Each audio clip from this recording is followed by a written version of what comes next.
When it comes to internal problem, most Nigerians are not smart. But when it comes to external problem, that is when most Nigerians are always smart. The agenda of Danfodio will be accomplished soon in Nigeria. Because when it comes to internal problem, we Nigerians are not always smart. We choose stupidity and we call it unity. How can you be asking us Nigerians to unite with our enemy? Somebody that did not mean well for you, and when people like us talk about it, now go say that tribalism will they push them. This is a young Fulani herdsman with weapons and cartridges. General Christopher Musa, the Chief of Defense Staff. If I go around telling Benue people and Benue youth to go and get weapons and buy guns and start defending themselves, you will label me a terrorist easily. Because somehow, I look like somebody who is responsible. And so I value my life enough to be afraid. And so I can be intimidated. They have the guts to say that Fulani are not Nigerian government. Meaning that they are above the law, they act how they want to act. I'm somebody who has been a victim right from childhood of crisis, from one crisis to the other. My family fled from Kano to Jos because of Kano crisis. In Jos again, people in my street almost killed us in the house. We had to also flee from there to safety. And now that I'm in Benue, the enemy is still encroaching. Our food sovereignty is being attacked. But we are sitting down and watching. For over 10, 15 years, it has been going on. With 50, 20, the news we suppress, people are dying. I shout. Not hearing anything. Everybody is shouting, buy guns, give money, I'll go fight one, I'll go carry guns, go do this one. Yes, it has gotten to that point. Because the military is telling us that we are on our own. We unified as a youth. I will not say we are. We're only unified when there is a problem that it looks like we have to talk about it. But on the daily, is this what we do? On the daily. Because if all of us are like this, we go no say we don't dey ready. There are two types of revolution. They fall under two classes. There's a violent revolution and there's an intelligent revolution. And either ways, one must happen because this world cannot just be like this. How can you say that? How can you say that it will happen again? Others are saying that we must learn how to live with them. I said this to the governor the other time. Do not go down in history as the one that sold your land to other people. We don't want ranches for cattle. We do other livestock. Okay, you say we should do ranching. Oh yeah, now we go do our own ranching. We rear our own cows. We go consume our own cows. Must we buy the cows from the Fulani people? I be there, they pour sugar inside Fulani meat. I'm just asking. Because the silence from my state has been too much. Whether you like me in Benue State, whether you don't like me, just understand that we are in this thing together. And your like or hate or dislike cannot save us if we don't come together and finish this thing and use our brain. A committee will be formed of non-indigens and indigens. And they will sit in Abuja and deliberate. Why is there no instantaneous results when it comes to people's lives? Why? Why is there no instantaneous results or directive when it comes to people's lives? Because loss of life has become a normal thing in Nigeria. We are just living like animals. You know, say animals, the way animals they one feet die near them, they will just still continue the way that they go down and don't go. That's what the system is forcing us to be, like animals. And let me be clear about food sovereignty. You understand? What is happening in Benue State has external hands inside it. Do you understand? What is happening in Benue and all these places where food is being grown and farmed that are being under consistent attack and sabotage has international interventions inside it. We need to know collectively who our true enemies are. Whether you like it or not, in the future, if we do not stop and secure our food sovereignty, that's the right to own our food, plant our own crop, grow our food, they will sell us GMO. I've said it. They will sell us GMO. They can control the famine in the land. Because after a while, our normalcy is no good day. The children where you born, they go grow, come meet GMO. They will take it that GMO is normal. That seeds have to be sold to you. And the ones they are selling to you, if you plant and grow them. Because they've taken your seeds, they are growing it there, keeping the seeds, creating GMOs, and selling back to Africa. And when you see conflicts, there have been discovery of mineral resources there. They will shift the people from that side. Then what next? Somebody will come and invest in it, capture that land for cheap. Listen and listen very good. We cannot be in this century and be acting dumb. There's information everywhere. We cannot be ignorant to the science and the information. And it's time for us to start gathering ourselves small, and start making statements and start understanding where our future lies, because we go old. We go old. And children go, they ask us, how far now? When I be know they see as this team in they go worse and worse and worse. What will not do about them? That's what will be. We cannot stay together with the Fulanis military, and that the one has brought us back to a standstill and a stagnant. The Middbelt are saying that the one is no longer their leader, that they are tired of being called the North, that they want to exit the North now, and they are doing everything possible for them to exit the North. They say that Middbelt is not North. Mazi, how can you answer this, sir? Thank you so much. Middbelters, my people, the farmers, East Central State of Nigeria. Good morning, sirs. I'm telling you now, read their history. From Plateau State down, they are part of Southeast. Together with former Benue State, we are the same with them. But this time around, you can see they are waking up from their slumbers. My dear Middbelters, I am from Southeastern Nigeria. Good morning, sirs. Even if it is night, good morning, sirs.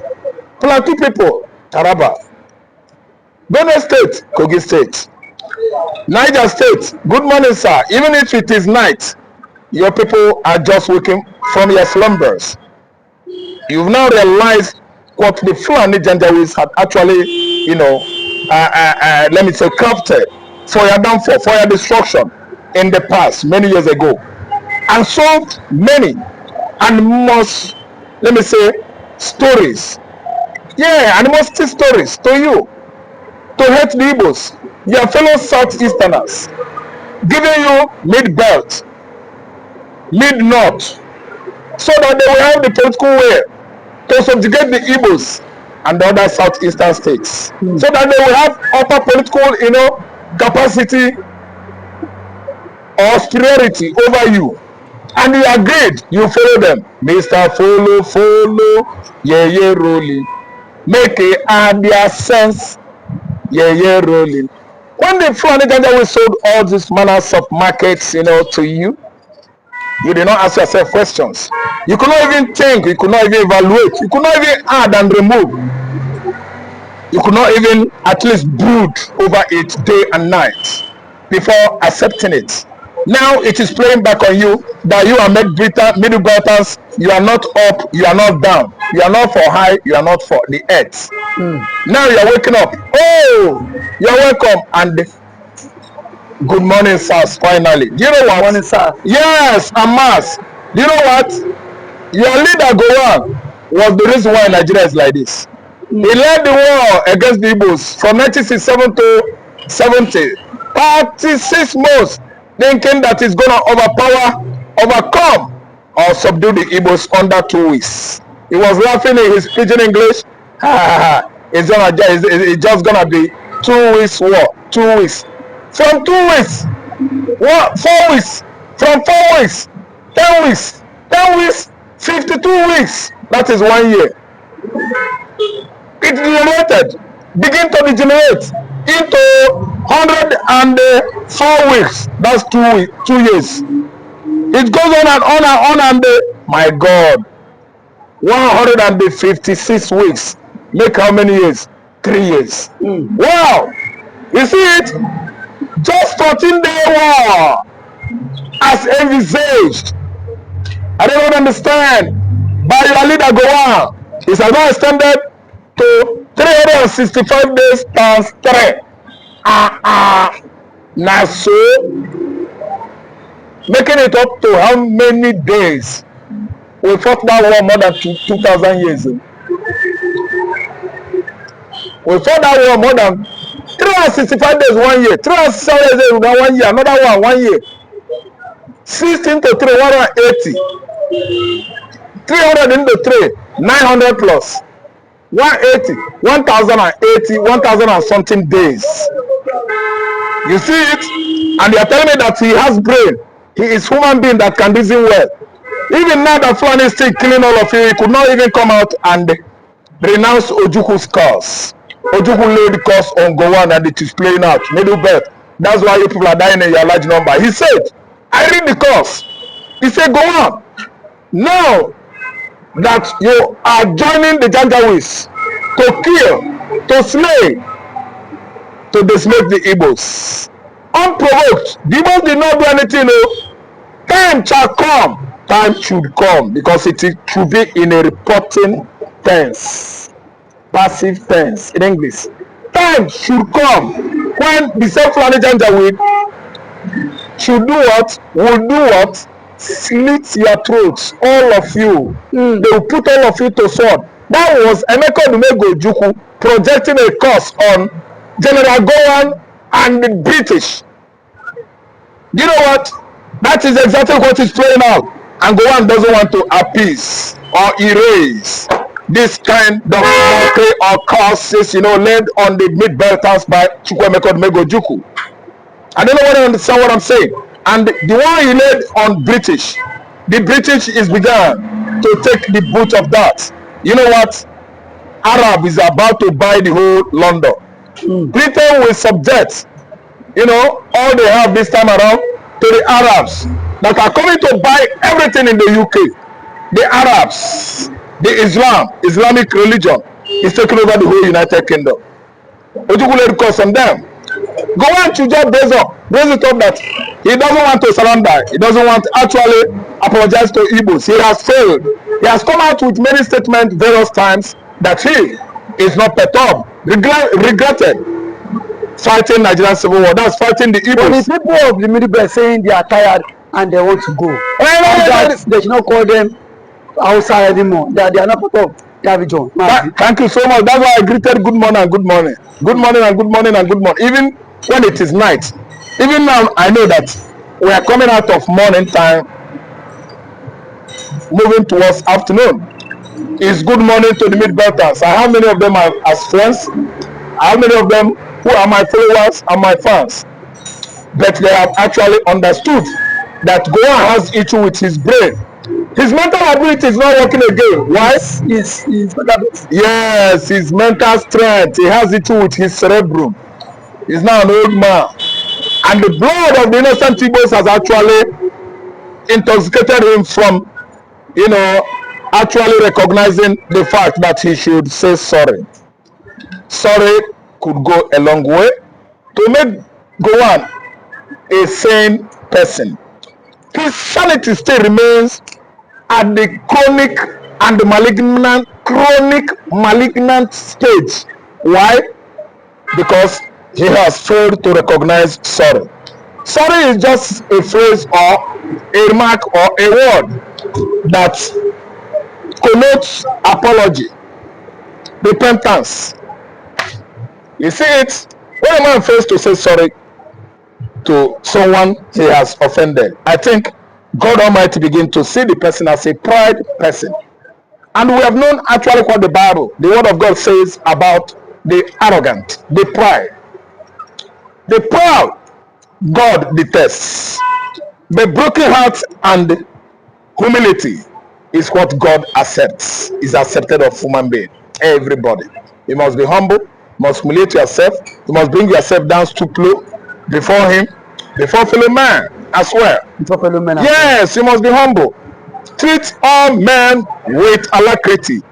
Treat all men with decency. Treat all men without discrepancies. I don't really understand. I do. Unless you are enemies, those ones that want to kill you, you should actually fight them till you kill them. See, listen good. Goan is down, and the Middbelters are up. They are waking up from their slumbers. My fellow Middbelters, good morning for waking up. Good morning. So, what do you think these people can do now? What do you think they can do to stop this menace? And what do you think they can do to stop all this? Because the killing is far too much, and we see that this is what Ojukwu wanted to stop during that Abu Accord. These people have now disowned Goan. You cannot say because Goan caused the issue. Are you saying these people should continue suffering just because of one bad person? Thank you so much. The mistakes that Goan has made many years ago is now playing back on the entire Middbelters. He made that kind of grievous, mistakes by not agreeing with Abu Accord, which has been actually, endorsed, agreed on by international communities that play the roles of observers and peacekeeping force in Ghana. Then way back home, the same people that are benefiting from Nigeria, they don't want to lose from this kind of 419 benefit they are receiving from all the oil, region of Biafra land. They actually rushed Goan and convinced him with many irrelevant reasons he could not agree with Abu Accord. And then you know who I'm talking of course about. They later made him finance minister in Nigeria, whereby he made up his mind in 1970 and stole the whole monies that the Igbos banked in various banks across Nigeria. I mean, Chief Obafemi Awolowo, they are the same recipients, beneficiaries of this, killing system. This killing system. This system is killing Nigerians, and they are the beneficiaries. That's why they want Nigeria to remain. I'm telling you, the only solution, as you ask me, what is the solution so that these Middbelters will stop dying? See, when God's anger is quenched, that is when they should be free. When God's anger is quenched, it stops. That is when they should be free. When you kill a man, kill his wife with an innocent child in the womb, I mean the Igbo women and their husbands, no amount of beg you beg Igbo man that Igbo man will forgive you. The forgiveness is for God. That's why I said when his wrath comes down, I think the Middbelters are going to have their independence, their freedom. But if you ask me as an Igbo man, they should see the way from north and fight for their region. How do they see the way from the north now? They should fight hard. They should fight it hard and come away, along where, to have their own sovereignty. Sovereign states and our Middbelters. They can answer United States of Middbelt. They can answer whatever name they come up with. We have United States of Hausas. Hausas are fighting on their own. You have the Arewas. The Arewas, whether they occupy or not, they should go back to Sahel. They belong to United States of Sahel. That's it. I am a man from United States of Biafra, USB. And we have had everything down in the southeastern Nigeria to become a great nation. The whole accolades and the features and characteristics of nationhood, we acquire it. I am from Biafra land, southeastern Nigeria. Thank you. Thank you for coming out to area officer. Tension in Okigwe as the Zoo Army has reportedly been defeated by BLA, the Biafra Liberation Army. We saw the video online. The videos are there for you to watch online. They claim that the Zoo Army will come to their place alive and disallow people, and these people will not be seen anymore. And that yesterday there was gun battle. About 70 Zoo Army was fired. Mazi, how can you that sir? Anyway, I saw on the social media a kind of confrontation going on in Igbo land, especially at the axis of Okigwe. And if you ask me, I will actually say to myself, Nigeria has not, retracted from spying. Is aliving the Igbo people. A venture, a business transaction. Nigerian soldiers under Gowon-led military clique started some 58 years ago. They are still being invited by some wicked governors of southeastern Nigeria, especially Hope Uzodinma, Peter Mba, Francis Nwefulefu, and the Charles Uglyman Nkudo Soludo. They still invited these military men from Nigeria. Their military clique kept on spying, killing my fellow Igbo people since at Okigwe axis, and we've seen it circulating, going viral all over social media platforms. And this morning, we actually learned about what Igbo Butozo and the gentleman who has actually heard on social media that Nigeria military clique, they actually succumbed, subdued, and overcome. They actually absconded, leaving most of their military equipment. But what they actually specialized on doing was abduction of innocent Igbo youths. An Igbo youth was waiting at a junction there, Okigwe Junction, after alighting from vehicle that dropped him off the Lagos Park. This junction, this boy at that very point, he was waiting for Okada or Uber or transportation means to go home. He was spied by Nigeria soldiers. Then again, many thousands were abducted by Nigeria by the zoo soldiers, and they could not come home till today. Nigeria for killing fellow Igbos. A young man that came back from Lagos, what is his crime? Zombie, oh zombie, zombie, oh zombie. It's because Nigerian soldiers are committing many irreasonable crimes. That was what propelled Zombie or Zombie song by Fela. Go and go quench. Go and die. Go and kill him. Stand at his, fall in, fall out. Go and quench, go and punch, kick him. Meaning irreasonable orders and instructions from the head, the commandant, the commanders, to their younger, officers to go and